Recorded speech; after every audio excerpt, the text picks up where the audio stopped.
Trending നൗവിലേക്ക് സ്വാഗതം. നോക്കാം പ്രധാന വാർത്തകൾ. വിജയ് ചിത്രം ജനനായകന് റിലീസ് ചെയ്യാൻ അനുമതി നൽകി കോടതി. ചിത്രത്തിന് US സർട്ടിഫിക്കറ്റ് നൽകാൻ ഉത്തരവിട്ട് മദ്രാസ് ഹൈക്കോടതി. റിലീസ് തീയതി ഉടൻ പ്രഖ്യാപിക്കും. സെൻസർ ബോർഡ് അപ്പീൽ നൽകി.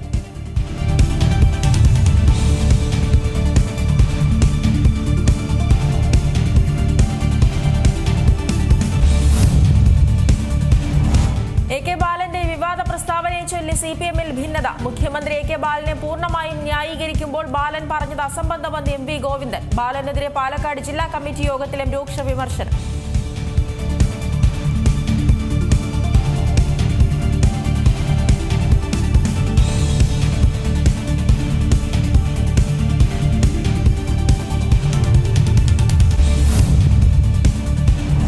പാലക്കാട് സ്കൂൾ വിദ്യാർത്ഥിയെ മദ്യം നൽകി പീഡിപ്പിച്ച പ്രതിക്കെതിരെ കൂടുതൽ പരാതി. CWC കൗൺസിലിംഗിനിടെ ദുരനുഭവങ്ങൾ തുറന്നു പറഞ്ഞ വിദ്യാർത്ഥികൾ. പ്രതിയുടെ മൊബൈൽ ഫോണിൽ നിന്ന് കുട്ടികളുടെ നഗ്നചിത്രങ്ങൾ കണ്ടെത്തി.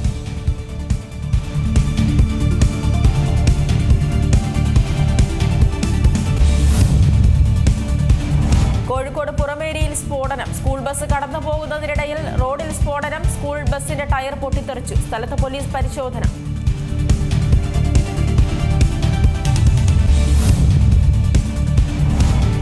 കളമശ്ശേരി മണ്ഡലം മുസ്ലിം ലീഗിൽ നിന്നും കോൺഗ്രസ് ഏറ്റെടുക്കണമെന്ന ആവശ്യം. ഈ ആവശ്യം DCC നേതൃത്വത്തിനെയും KPCC നേതൃത്വത്തെയും അറിയിച്ചതായി സൂചന. DCC പ്രസിഡന്റ് മുഹമ്മദ് ഷിയാസ് മത്സരിക്കണമെന്ന് കോൺഗ്രസിലെ ഒരു വിഭാഗം.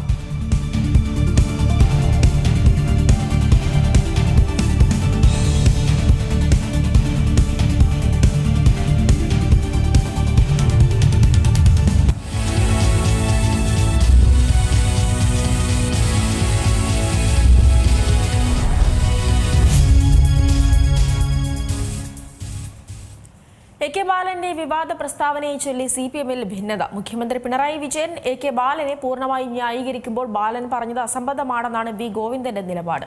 തിരുവനന്തപുരം ജില്ലാ കമ്മിറ്റിയിലാണ് MV ഗോവിന്ദൻ ഇക്കാര്യം വ്യക്തമാക്കിയത്. AK ബാലനെതിരെ പാലക്കാട് ജില്ലാ കമ്മിറ്റി യോഗത്തിലും രൂക്ഷ വിമർശനമുയർന്നു. UDF അധികാരത്തിൽ വന്നാൽ ജമാഅത്തെ ഇസ്ലാമിയാകും ആഭ്യന്തര വകുപ്പ് നിയന്ത്രിക്കുക എന്നായിരുന്നു ബാലന്റെ പ്രസ്താവന. AK ബാലന്റെ വിവാദ പ്രസ്താവനയെ ചൊല്ലിയാണ് CPM-ൽ ഭിന്നത ഉടലെടുത്തിരിക്കുന്നത്. പിണറായി വിജയൻ AK ബാലനെ പൂർണ്ണമായും ന്യായീകരിക്കുമ്പോൾ ബാലൻ പറഞ്ഞത് അസംബന്ധമാണെന്നാണ് MV ഗോവിന്ദൻ പറയുന്നത്. തിരുവനന്തപുരം ജില്ലാ കമ്മിറ്റിയിലാണ് MV ഗോവിന്ദൻ നിലപാട് വ്യക്തമാക്കിയത്. മുതിർന്ന നേതാവ് AK ബാലനോട് തെരഞ്ഞെടുപ്പ് കഴിയുന്നത് വരെ വായ തുറക്കരുതെന്ന് നിർദ്ദേശിക്കണമെന്നും ഇങ്ങനെ വായ തുറന്നാൽ പാർട്ടിക്ക് വോട്ടുകൾ നഷ്ടമാകുമെന്നും CPM ജില്ലാ കമ്മിറ്റിയിൽ അഭിപ്രായമുയർന്നു. UDF അധികാരത്തിൽ വരികയാണെങ്കിൽ ജമാഅത്തെ ഇസ്ലാമിയാകും ആഭ്യന്തര വകുപ്പ് നിയന്ത്രിക്കുകയെന്നും അതോടെ മാറാടുകൾ ആവർത്തിക്കുമെന്നുമുള്ള ബാലന്റെ പ്രസ്താവന വിവാദമായതോടെയാണ് ജില്ലാ കമ്മിറ്റിയിൽ രൂക്ഷ വിമർശനം ഉയർന്നത്. ബാലൻ മിണ്ടാതിരിക്കാൻ എന്താണ് ആവശ്യമെങ്കിലും അത് കൊടുക്കണമെന്ന പരിഹാസവും ഉയർന്നതായാണ് വിവരം. സംഘടനാ ചുമതലയില്ലാത്തവർ എന്തിന് ഇടയ്ക്കിടെ മാധ്യമങ്ങളെ കാണുന്നുവെന്നും ചില നേതാക്കൾ ചോദിച്ചു. പ്രസ്താവനകൾ നിയന്ത്രിക്കണമെന്ന അഭിപ്രായം സംസ്ഥാന നേതൃത്വം പരിശോധിക്കുമെന്ന് പോളിറ്റ് ബ്യൂറോ അംഗം A വിജയരാഘവനും കേന്ദ്ര കമ്മിറ്റി അംഗം K രാധാകൃഷ്ണൻ MP-യും യോഗത്തിൽ വ്യക്തമാക്കി. വർഗീയത പറയുന്നവർ ആരായാലും അവരെ എതിർക്കുമെന്നും കേരളത്തിന്റെ പഴയകാല അനുഭവങ്ങൾ ചൂണ്ടിക്കാട്ടിയാണ് ബാലൻ സംസാരിച്ചതെന്നും മുഖ്യമന്ത്രി പറഞ്ഞു. കേരളത്തിന്റെ മുൻകാല അനുഭവങ്ങൾ വെച്ച് നോക്കുമ്പോൾ വർഗീയ ധ്രുവീകരണം എങ്ങനെയാണ് സംഭവിക്കുന്നതെന്ന് വ്യക്തമാണെന്ന് മുഖ്യമന്ത്രി ചൂണ്ടിക്കാട്ടി. ഇന്നത്തെ കേരളമല്ല അന്നുണ്ടായിരുന്നത് എന്ന യാഥാർത്ഥ്യമാണ് ബാലൻ ഓർമ്മിപ്പിച്ചത്. C Malayalam news, Palakkad, Thiruvananthapuram. അഭിജിത്ത് ജയൻ ചേരുന്നുണ്ട് കൂടുതൽ വിവരങ്ങളുമായി. അഭിജിത്ത്, ഈ AK ബാലന്റെ വിവാദ പ്രസ്താവന അതിപ്പോൾ അതിനെ ചൊല്ലി CPM-ൽ അടക്കം ഭിന്നത രൂക്ഷമാണ്. മുഖ്യമന്ത്രി ന്യായീകരിച്ചപ്പോൾ MV ഗോവിന്ദൻ അതിനെ പൊതുമധ്യത്തിൽ തന്നെ തള്ളിക്കളയുന്ന ഒരു കാഴ്ചയാണ് കണ്ടത്. ഈ തെരഞ്ഞെടുപ്പുമായി ബന്ധപ്പെട്ട് എന്തൊക്കെ കോലാഹലങ്ങളാണ് ഈ നടക്കുന്നത്? അവിടെ AK ബാലന്റെ വിവാദ പ്രസ്താവനയെ ചൊല്ലിയാണ് CPM-ൽ ഭിന്നത ഉടലെടുത്തിരിക്കുന്നത്. മുഖ്യമന്ത്രി AK ബാലനെ പൂർണ്ണമായും ന്യായീകരിക്കുമ്പോൾ ബാലൻ പറഞ്ഞത് അസംബന്ധം എന്നുള്ളതാണ് പാർട്ടി സംസ്ഥാന സെക്രട്ടറി MV ഗോവിന്ദൻ വ്യക്തമാക്കുകയും ചെയ്യുന്നത്. കഴിഞ്ഞ ദിവസം തിരുവനന്തപുരം ജില്ലാ കമ്മിറ്റി CPM തിരുവനന്തപുരം ജില്ലാ കമ്മിറ്റി ചേർന്നിരുന്നു. അതിൽ തന്നെ MV ഗോവിന്ദൻ പങ്കെടുത്തിരുന്നു. അതിലാണ് അദ്ദേഹം നിലപാട് വ്യക്തമാക്കുകയും ചെയ്തത്. അതോടൊപ്പം തന്നെ വിവിധ ജില്ലാ കമ്മിറ്റികൾ വിവിധ ദിവസങ്ങളിലായി നടക്കുന്ന ഒരു സാഹചര്യത്തിൽ കഴിഞ്ഞ ദിവസം പാലക്കാട് ജില്ലാ കമ്മിറ്റി യോഗത്തിലും AK ബാലനെതിരെ മുതിർന്ന നേതാവ് കൂടിയായിട്ടുള്ള മുൻ മന്ത്രി കേന്ദ്ര കമ്മിറ്റി അംഗം കൂടിയായിരുന്ന AK ബാലനെതിരെ ഇത്തരത്തിൽ രൂക്ഷ വിമർശനമാണ് ഉയരുകയും ചെയ്തിട്ടുള്ളത്. ജമാഅത്തെ ഇസ്ലാമി എതിരായിട്ടുള്ള പ്രസ്താവന അത് ഒഴിവാക്കണം എന്നുള്ളതായിരുന്നു AK ബാലനെതിരെ ഉയർന്ന വിമർശനം. മാത്രമല്ല, വാ തുറന്നാൽ പാർട്ടിക്ക് വോട്ട് പോകുന്ന സാഹചര്യമാണുള്ളത്. ചുമതലയില്ലാത്ത ബാലൻ എന്തിന് മാധ്യമങ്ങളെ കാണണമെന്നതടക്കമുള്ള ചില വിമർശനങ്ങളാണ് ഇതുമായി ബന്ധപ്പെട്ട് ഉയരുകയും ചെയ്തത്. മാത്രമല്ല, അബദ്ധ പ്രസ്താവനകൾ നടത്തി പാർട്ടിയെ പ്രതിസന്ധിയിലാക്കരുത്, തെരഞ്ഞെടുപ്പ് സമയത്ത് ഇത്തരം പ്രസ്താവനകൾ ഒഴിവാക്കണമെന്നതടക്കമുള്ള വിമർശനങ്ങൾ കൂടി അദ്ദേഹത്തിന് നേർക്ക് വരുന്ന ഒരു സാഹചര്യം ഉണ്ടായിരുന്നു. KTDC ചെയർമാൻ PK ശശിയെ പാർട്ടിയിൽ നിന്ന് പുറത്താക്കണമെന്നുള്ള ആവശ്യമടക്കം കമ്മിറ്റിയിൽ ഉയരുന്ന സ്ഥിതിവിശേഷം കൂടി വരികയും ചെയ്തു. പാർട്ടിക്കെതിരെ പ്രവർത്തിക്കുന്ന P ശശി വർഗവഞ്ചകനാണ് എന്നുള്ളതാണ് ഉയർന്ന രൂക്ഷ വിമർശനം. മാത്രമല്ല, ഇനിയും പാർട്ടിയിൽ അദ്ദേഹത്തെ തുടരാൻ അനുവദിക്കരുത്, അത് പാർട്ടിക്ക് ദോഷം ചെയ്യും എന്നതടക്കമുള്ള ചില വിമർശനങ്ങൾ കൂടി വരികയും ചെയ്തു. മാറാട് കലാപം അടക്കമുള്ള കാര്യങ്ങൾ ഓർമ്മപ്പെടുത്തിക്കൊണ്ടായിരുന്നു AK ബാലൻ കഴിഞ്ഞ ദിവസം മാധ്യമങ്ങളോട് സംസാരിക്കുകയും ചെയ്തത്. അതാണ് വലിയ തോതിൽ വിവാദത്തിലായി മാറുന്ന സാഹചര്യം അടക്കം ഉണ്ടാവുകയും ചെയ്തിട്ടുള്ളത്. ഏതായാലും ഈ വിമർശനം അത് വലിയ തോതിൽ രാഷ്ട്രീയ കേരളം ചർച്ച ചെയ്യുന്ന സാഹചര്യത്തിൽ കൂടിയാണ് പാർട്ടി സെക്രട്ടറി ഒരു കാര്യം പറയുകയും മുഖ്യമന്ത്രി മറ്റൊരു കാര്യം പറയുകയും ചെയ്തിട്ടുള്ളത്. UDF അധികാരത്തിൽ വന്നു കഴിഞ്ഞാൽ ആഭ്യന്തര വകുപ്പ് ജമാഅത്ത് ഇസ്ലാമിക്ക് നൽകേണ്ടി വരുമെന്നും മാറാട് കലാപം ആവർത്തിക്കും എന്നുള്ള AK ബാലന്റെ പ്രസ്താവനയെ മുഖ്യമന്ത്രി കഴിഞ്ഞ ദിവസം നടത്തിയ വാർത്താ സമ്മേളനത്തിലാണ് പിന്തുണയ്ക്കുന്ന സാഹചര്യമുണ്ടായത്. വർഗീയത പറയുന്നവർ അതാരാണെങ്കിലും അവരെ എതിർക്കും എന്നുള്ളതാണ് മുഖ്യമന്ത്രി പറയുന്നത്. മാത്രമല്ല, കേരളത്തിന്റെ പഴയകാല അനുഭവങ്ങൾ ചൂണ്ടിക്കാട്ടി ബാലൻ സംസാരിക്കുകയും ചെയ്തിട്ടുണ്ട്. എന്നാൽ കേരളത്തിന്റെ മുൻകാല അനുഭവങ്ങൾ വെച്ച് നോക്കുമ്പോൾ വർഗീയ ധ്രുവീകരണം എങ്ങനെയാണ് സംഭവിക്കുന്നത് എന്നുള്ള കാര്യം മുഖ്യമന്ത്രി ആ വാർത്താ സമ്മേളനത്തിൽ കൃത്യമായി ചോദിക്കുകയും ചെയ്തു. ഇന്നത്തെ കേരളമല്ല അന്നുണ്ടായിരുന്നത് എന്നുള്ള യാഥാർത്ഥ്യം ബാലൻ ഓർമ്മിപ്പിച്ചു എന്നുള്ളതാണ് അദ്ദേഹത്തിന് ഒരു പിന്തുണ നൽകിക്കൊണ്ട് അല്ലെങ്കിൽ അദ്ദേഹത്തിനെ സപ്പോർട്ട് ചെയ്തുകൊണ്ട് ഇത്തരത്തിൽ മുഖ്യമന്ത്രി വ്യക്തമാക്കിയ കാര്യം. പക്ഷേ ഇതൊക്കെ അസംബന്ധമാണ്, അബദ്ധജടിലമായിട്ടുള്ള കാര്യങ്ങൾ തെരഞ്ഞെടുപ്പ് വരാണ്ടിരിക്കുന്ന സാഹചര്യത്തിൽ പറയുന്നത് അത് വലിയ തോതിൽ ദോഷം ചെയ്യും. ബാലനെ സംബന്ധിച്ചിടത്തോളം അദ്ദേഹം ഇപ്പോൾ CPMന്റെ വക്താവൊന്നുമല്ല. ശരി, അഭിജിത്താണ് വിവരങ്ങൾ നൽകിയത്. ഇപ്പോൾ കോൺഗ്രസിൽ നിന്നും പഴകുളം മധു കൂടെ നമ്മോടൊപ്പം ചേരുന്നുണ്ട്. ശ്രീ മധു, ഈ UDF അധികാരത്തിൽ വന്നാൽ ആഭ്യന്തര വകുപ്പ് ജമാഅത്തെ ഇസ്ലാമിക്ക് നൽകേണ്ടി വരുമെന്നുള്ള ഒരു പ്രസ്താവന അതാണ് AK ബാലൻ നടത്തിയിട്ടുള്ളത്. നമുക്കറിയാം, ഈ പലതവണയായി നമ്മൾ കേട്ടിട്ടുള്ളതാണ്, ഈ മുഖ്യമന്ത്രിക്ക് പറയാനുള്ളതാകും AK ബാലന്റെ വായിൽ നിന്ന് വരിക എന്നുള്ളൊരു കാര്യം. ആ ഒരു രീതിയിൽ തന്നെയാണ് വന്നിട്ടുള്ളത്. ഇപ്പോൾ MV ഗോവിന്ദൻ തള്ളി പറഞ്ഞിട്ടുണ്ട്, എന്നാൽ മുഖ്യമന്ത്രി ഈ നിലപാടിനെ പിന്തുണയ്ക്കുന്ന ഒരു കാഴ്ചയാണ് നമ്മൾ കണ്ടത്. CPMൽ അടക്കം എന്നാൽ ഈ ഒരു പ്രസ്താവനയെ ചൊല്ലി ഒരു ഭിന്നതയും ഇന്ന് രൂപപ്പെട്ടിട്ടുണ്ട്. എന്താണ് താങ്കൾക്ക് ഈ വിഷയത്തിൽ പറയാനുള്ളത്? ബാലൻ മുഖ്യമന്ത്രിയുടെ നാവാണ്. കഴിഞ്ഞ 10 വർഷക്കാലമായി കേരളത്തിൽ അദ്ദേഹം മന്ത്രിയായിരിക്കുമ്പോഴും മന്ത്രിസ്ഥാനത്ത് നിന്ന് മാറി നിൽക്കുമ്പോഴുമല്ല കേരളത്തിലെ മുഖ്യമന്ത്രിയെ CPMനകത്ത് നിന്ന് ഏറ്റവും കൂടുതൽ സംരക്ഷിക്കാനും പൊതിഞ്ഞു നിർത്താനും ശ്രമിച്ചിട്ടുള്ള ഒരു നേതാവാണ് ശ്രീ AK ബാലൻ. അദ്ദേഹവും മുഖ്യമന്ത്രിയും തമ്മിൽ വലിയ അടുപ്പമാണെന്ന് എല്ലാവർക്കും അറിയാം. അവർ വ്യക്തിപരമായും വലിയ അടുപ്പത്തിലാണ്. അപ്പോൾ ശ്രീ AK ബാലന്റെ ഈ പ്രയോഗം ചുമ്മാതെ നാവിന്റെ പിഴയല്ല, അല്ലെങ്കിൽ പറഞ്ഞു വന്നപ്പോൾ പറഞ്ഞതല്ല. ഇത് കേരള മുഖ്യമന്ത്രി ഇന്ന് ഉയർത്തിപ്പിടിക്കുന്ന ഹൈന്ദവ രാഷ്ട്രീയത്തിന്റെ അല്ലെങ്കിൽ ഉന്നത കുലജാതരുമായി സംഘം ചേർന്ന് വർഗീയ ഫാസിസ്റ്റ് ശക്തികളുമായി സന്ധി ചേർന്ന് മുമ്പോട്ട് പോകുന്ന മുഖ്യമന്ത്രിയുടെ ഒരു നിലപാടിന്റെ ഒരു പ്രതിഫലനമാണ് AK ബാലന്റെ വാക്കുകൾ സൂചിപ്പിക്കുന്നത്. അദ്ദേഹം ഇപ്പം ന്യൂനപക്ഷ രാഷ്ട്രീയത്തിനെതിരാണ്. ഈ കേരളത്തിലെ ന്യൂനപക്ഷങ്ങൾക്കെതിരായി തീതുപ്പുന്ന ഏറ്റവും നികൃഷ്ടമായ വിമർശനങ്ങൾ നടത്തുന്നവരെ പോലും വാരിപ്പുണരുന്ന സമീപനമാണ് കേരളത്തിലെ മുഖ്യമന്ത്രി സ്വീകരിക്കുന്നത്. അപ്പൊ UDF അധികാരത്തിൽ വന്നാൽ കേരളത്തിന് എന്തിനാണ് ആഭ്യന്തര വകുപ്പിനെ മാത്രം പിടിച്ചത്? വ്യവസായ വകുപ്പിനെ പിടിച്ചില്ലല്ലോ, വിദ്യാഭ്യാസ വകുപ്പിനെ പിടിച്ചില്ലല്ലോ. ആഭ്യന്തര വകുപ്പ് ജമാഅത്തെയാണ് കൈകാര്യം ചെയ്യാൻ പോകുന്നത് എന്ന് AK ബാലൻ പറഞ്ഞിട്ടുണ്ടെങ്കിൽ അത് കേരളത്തിലെ മുഖ്യമന്ത്രി അടുത്ത തെരഞ്ഞെടുപ്പിൽ ഉപയോഗപ്പെടുത്താൻ ശ്രമിക്കുന്ന ഭൂരിപക്ഷ വർഗീയതയ്ക്ക് വേണ്ടിയുള്ള ഒരു പണിയാണ്, അതിനുവേണ്ടി ചെയ്തൊരു പണിയാണ്. ഇത് അവർ അർത്ഥം വെച്ച് പറഞ്ഞൊരു കാര്യമാണ്, അല്ലാതെ അവർക്ക് വന്നുപോയൊരു പിഴവല്ല. പിന്നെ എന്തുകൊണ്ടാണ് CPM സംസ്ഥാന സെക്രട്ടറി ഇതിനെ എതിർക്കുന്നത്, സംരക്ഷിക്കാത്തത്, അതിനെ പിന്താങ്ങാത്തത് എന്ന് ചോദിച്ചാൽ അതാണ് CPM പാർട്ടി അടവ് നയം. ഒരു ഉന്നം വെച്ചൊരു അമ്പെയ്യും ആ അമ്പ് പതിച്ച് ചോര പൊടിഞ്ഞ് കിട്ടിയില്ലെങ്കിൽ മറ്റൊരു ന്യായം. അതാണ് ഇതിനെ പറയുന്ന ബലാകുളച്ചാതി ന്യായം എന്നാണ്. ബഹുമാനായ ലീഡർ K കരുണാകരൻ പലപ്പോഴും CPMനെ വിമർശിക്കാൻ എടുത്ത് ഉപയോഗിച്ചിട്ടുള്ള ഒരു പദപ്രയോഗമാണ് ബലാകുളച്ചാതി ന്യായം. എന്താണ് അർത്ഥം എന്ന് വെച്ചാൽ അതിന് വേറൊരു അർത്ഥമാണ്. കമ്മ്യൂണിസ്റ്റ് പാർട്ടി സൈദ്ധാന്തികമായി ഇത്തരം കാര്യങ്ങളൊന്നും അവർക്ക് വിശദീകരിക്കാൻ കഴിയില്ല. കേരളത്തിലെ CPMന്റെ അണികളാണ് ഇത്തരം സമീപനങ്ങളെ വിശദീകരിച്ച് കിട്ടാനും അതിനെ ഡിഫൈൻ ചെയ്ത് കിട്ടാനും പാർട്ടി നേതാക്കന്മാർക്ക് മുമ്പിൽ കാത്തു നിൽക്കുന്നത്. അവർക്ക് മനസ്സിലാകുന്നില്ല എന്താണ് ഇവർ പറയുന്നത്, നിലപാടെന്താണ് ഇവരുടേത്. ഭൂരിപക്ഷ വർഗീയതയ്ക്ക് അനുകൂലമാണോ? മലബാറിലും വടക്കൻ കേരളത്തിലുമുള്ള ഒരു പ്രത്യേക ജനവിഭാഗത്തെ കോർണർ ചെയ്യുന്ന, അവരെ വല്ലാതെ ആക്രമിക്കുന്ന ഒരു വികൃതമായ രാഷ്ട്രീയ സമീപനം, ഒരു മതേതര രാഷ്ട്രീയ നിലപാട് ഉൾക്കൊള്ളുന്ന, മതനിരപേക്ഷ രാഷ്ട്രീയ നിലപാടിന്റെ പേരിൽ നിന്നും ഊറ്റം കൊള്ളുന്ന ഒരു പാർട്ടിയുടെ ഏറ്റവും ഉന്നതനായ ഒരു നേതാവ് സ്വീകരിച്ചിരിക്കുകയാണ്. മുഖ്യമന്ത്രി തന്നെ സ്വീകരിച്ചിരിക്കുന്നു. ആരെല്ലാമാണോ കേരളത്തിലെ ഒരു ന്യൂനപക്ഷ മതവിഭാഗത്തെ ഉന്നം വെച്ച് അമ്പെയ്യുന്നത്, അവരെ എല്ലാം പിന്തുണയ്ക്കുന്ന സമീപനമാണ് മുഖ്യമന്ത്രി സ്വീകരിച്ചിട്ടുള്ളത്. ആ മുഖ്യമന്ത്രിയെ എല്ലാ കാലത്തും താങ്ങി നിർത്തുന്ന ഒരു പലകയാണ് AK ബാലൻ എന്ന് പറയുന്നത്. മുഖ്യമന്ത്രി താഴെ വീഴാൻ പോയാൽ നീട്ടിപ്പിടിച്ചു കൊടുക്കുന്ന ഒരു പലകയാണ് AK ബാലൻ. അപ്പൊ AK ബാലൻ പറഞ്ഞത്, അല്ലെങ്കിൽ അദ്ദേഹത്തിന്റെ ശബ്ദം ഒരു ഒറ്റപ്പെട്ട ശബ്ദമല്ല, അത് കേരളത്തിലെ കമ്മ്യൂണിസ്റ്റ് മുഖ്യമന്ത്രിയുടെ ശബ്ദമാണ്. ഇന്ത്യയിൽ അധികാരത്തിലിരിക്കുന്ന ഏക CPM ഭരണമാണ് കേരളത്തിൽ, ഇടതുപക്ഷ ഭരണമാണ് കേരളത്തിൽ.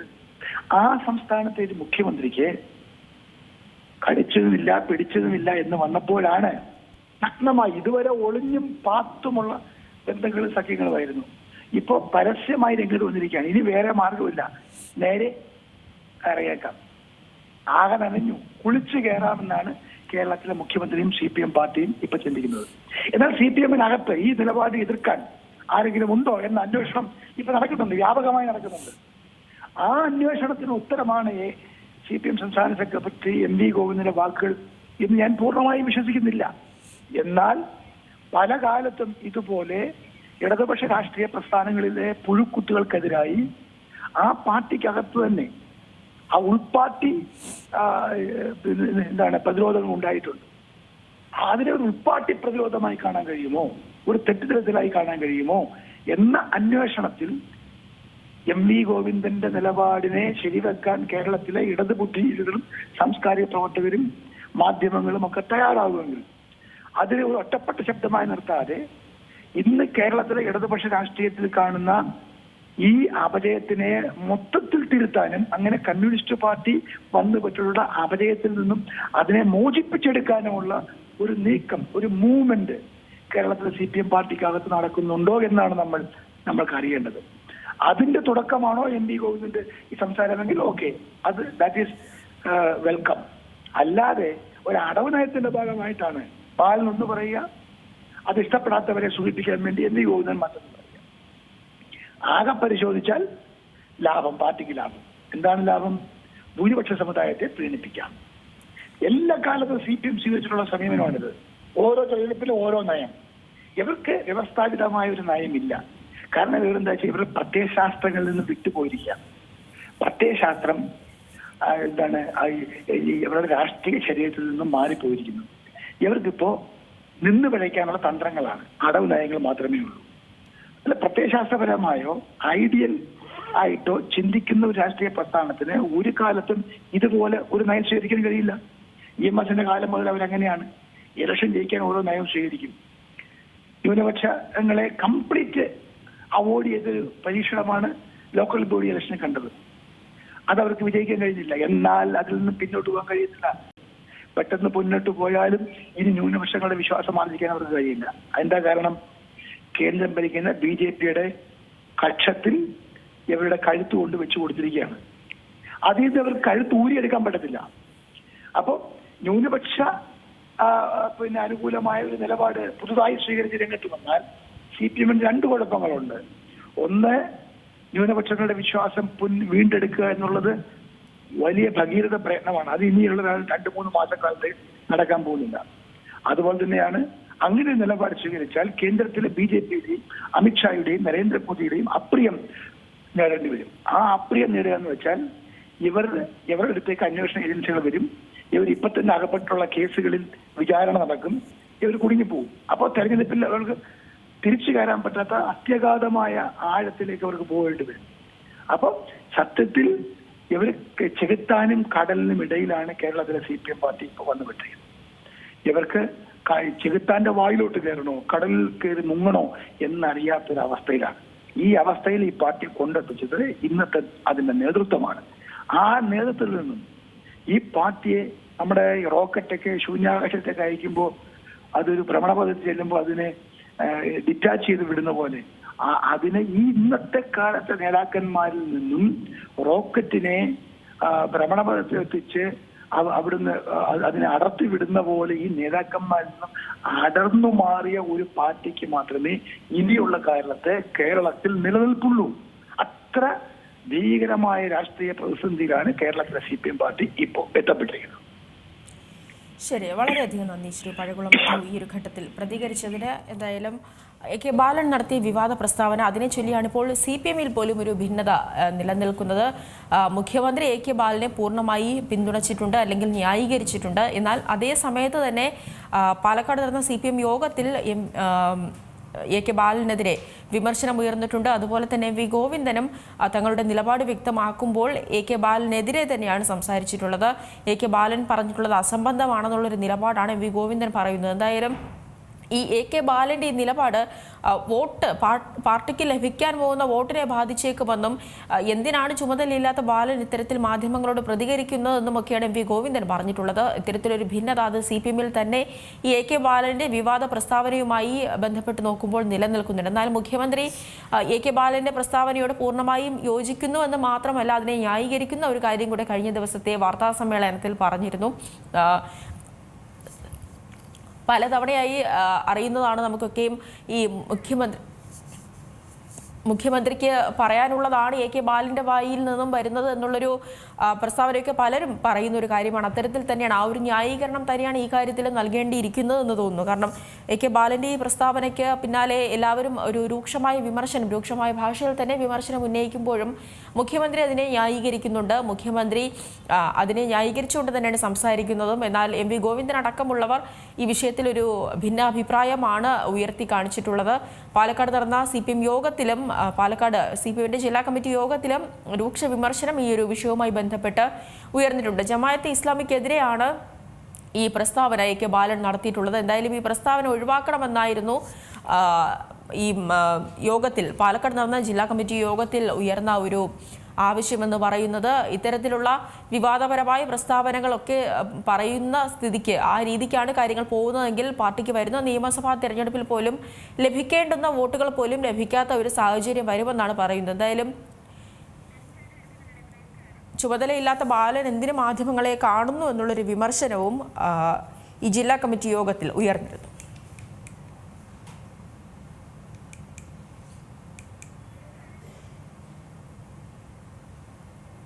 ഇടവേള.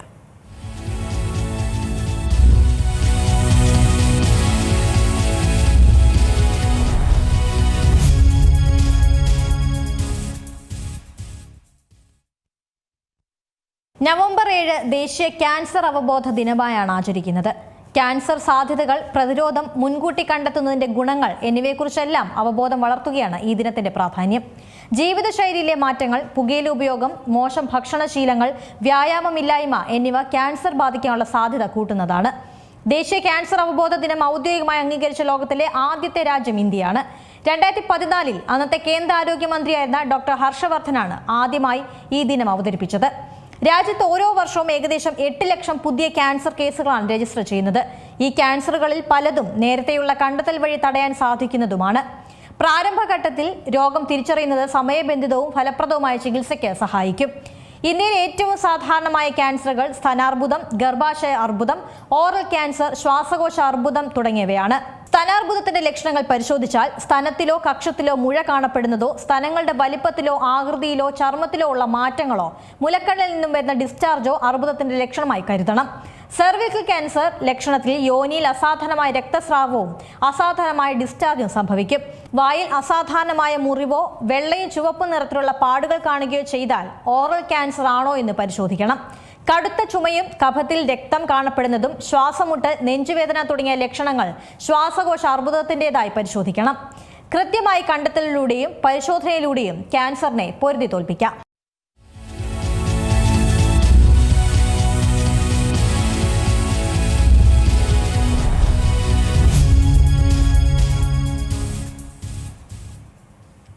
വിജയുടെ അവസാന ചിത്രമായ ജനനായകന് പ്രദർശനാനുമതി നൽകി മദ്രാസ് ഹൈക്കോടതി. നിബന്ധനകളോടെ പ്രദർശനാനുമതി നൽകിയ സിനിമയുടെ റിലീസ് തീയതി ഉടൻ പുറത്തുവിടും.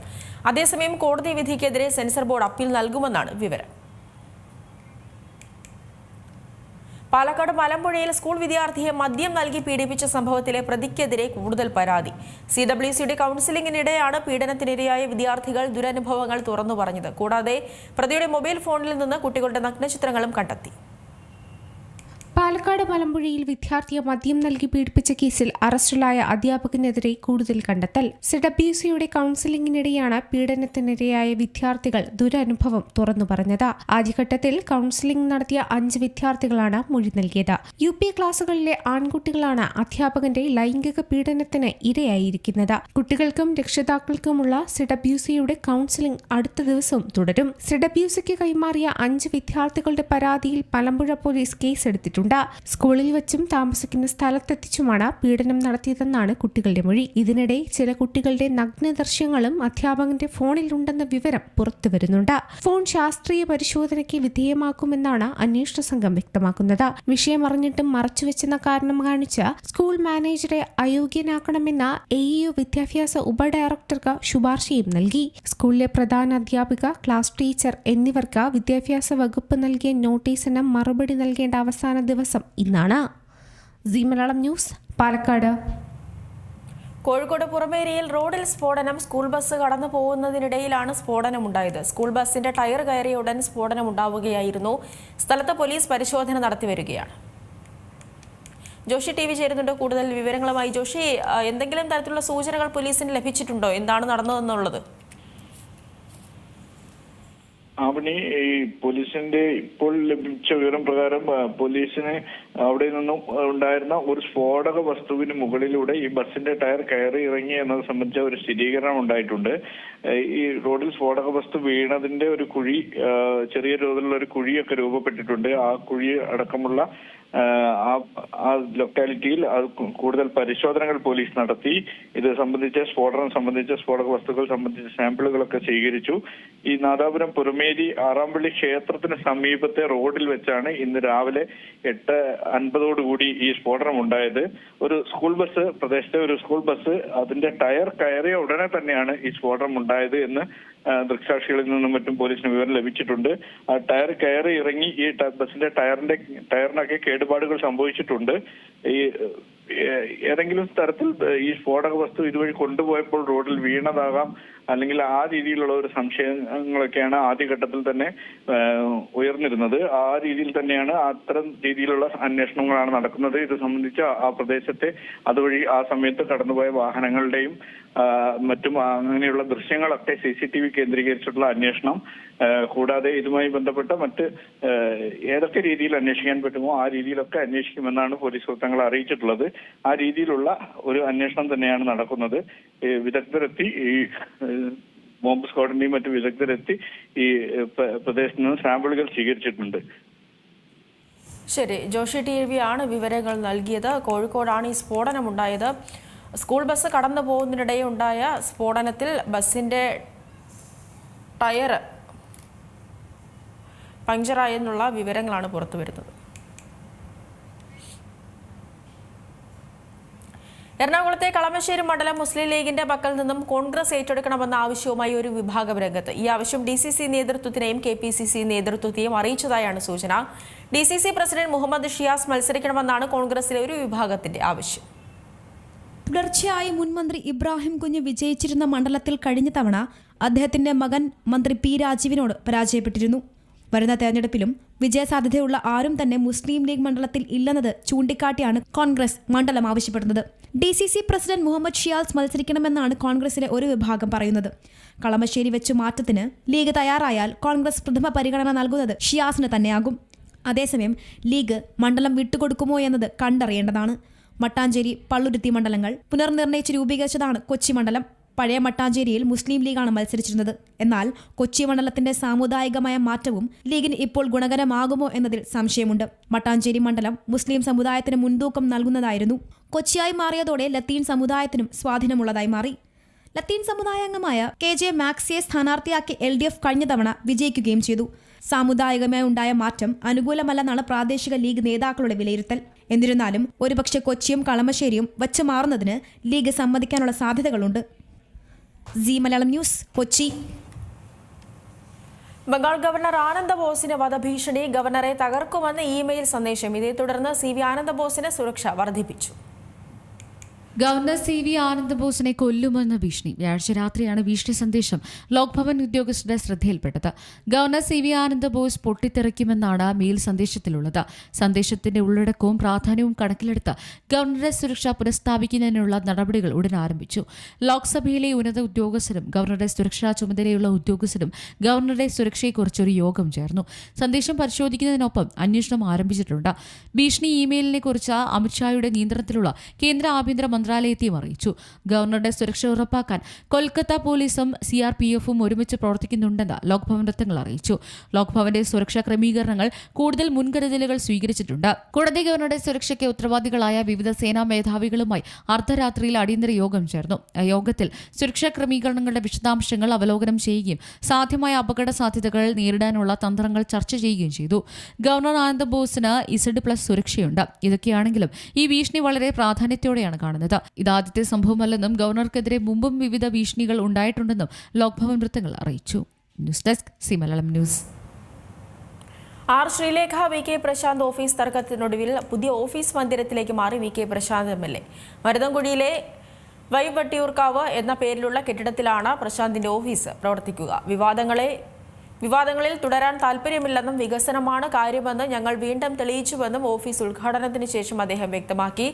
ഓഫീസ് മാറുന്നതാണ് നല്ലതെന്ന് പാർട്ടി നേതാക്കളിൽ നിന്ന് അഭിപ്രായം വന്നിരുന്നു. അതിനാലാണ് ഓഫീസ് മാറിയത്. പുതിയ ഓഫീസിൽ കൂടുതൽ സൗകര്യങ്ങളുണ്ട്, ജനങ്ങൾക്ക് കൂടുതൽ പ്രയോജനമാവുമെന്നും പ്രശാന്ത് ചൂണ്ടിക്കാട്ടി. തിരുവനന്തപുരം അഞ്ചുതെങ്ങ് പോലീസ് സ്റ്റേഷനിലെ ASI ആയിരുന്ന K ഷിബുമോനെ മരിച്ച നിലയിൽ കണ്ടെത്തി. ഇന്ന് രാവിലെയാണ് ഇദ്ദേഹത്തെ വീട്ടിലെ കിടപ്പുമുറിയിൽ മരിച്ച നിലയിൽ കണ്ടെത്തിയത്. 2.5 വർഷമായി K ഷിബുമോൻ സ്റ്റേഷനിൽ ജോലി ചെയ്തു വരികയാണ്. മരിച്ച ഷിബുമോന് ഭാര്യയും 2 മക്കളുമുണ്ട്. സ്റ്റേഷൻ PRO കൂടിയാണ് ഇദ്ദേഹം. മരണകാരണം വ്യക്തമല്ല. തൃശൂരിൽ ബൈക്ക് ഇലക്ട്രിക് പോസ്റ്റിൽ ഇടിച്ച് 2 മരണം. കുന്നംകുളം കണിയാമ്പലിൽ ഇന്ന് പുലർച്ചെ 2 മണിക്കാണ് അപകടമുണ്ടായത്. കാവിലക്കാട് സ്വദേശികളായ പ്രണവ്, ജിഷ്ണു എന്നിവരാണ് മരിച്ചത്. കാണിപ്പയ്യൂരിൽ നിന്നും ബൈക്കിൽ വരികയായിരുന്നു ഇരുവരും. കാണിയാമ്പൽ പനങ്ങായി ഇറക്കത്തിൽ വെച്ച് ബൈക്ക് നിയന്ത്രണം വിട്ട് ഇലക്ട്രിക് പോസ്റ്റിൽ ഇടിച്ചു മറിഞ്ഞാണ് അപകടമുണ്ടായത്. പാലക്കാട് വടവന്നൂരിൽ സ്വകാര്യ ബസ് തോട്ടിലേക്ക് മറിഞ്ഞുണ്ടായ അപകടത്തിൽ നിരവധി യാത്രികർക്ക് പരുക്ക്. കൊല്ലങ്കോട് നിന്നും വണ്ടിത്താവളത്തേക്ക് പോയ ബസ്സാണ് അപകടത്തിൽപ്പെട്ടത്. വടവന്നൂർ ഭാഗത്തെത്തിയപ്പോൾ എതിരെ വന്ന ബൈക്കിന് സൈഡ് കൊടുക്കുന്നതിനിടയിൽ ബസ് നിയന്ത്രണം വിട്ട് റോഡരികിലെ തോട്ടിലേക്ക് മറിയുകയായിരുന്നു. ഉടൻ തന്നെ സമീപത്തുണ്ടായിരുന്നവരും ബസ്സിലെ ചില ആളുകളും ചേർന്ന് രക്ഷാപ്രവർത്തനം നടത്തി. അപകടത്തിൽ നിരവധി പേർക്ക് പരുക്കേറ്റെങ്കിലും ആരുടെയും പരുക്ക് ഗുരുതരമല്ല. സ്കൂൾ കുട്ടികളടക്കം നിരവധി യാത്രക്കാരാണ് ബസ്സിലുണ്ടായിരുന്നത്. വാർത്താ ബുള്ളറ്റിൻ പൂർണ്ണമാകുന്നു. നമസ്കാരം.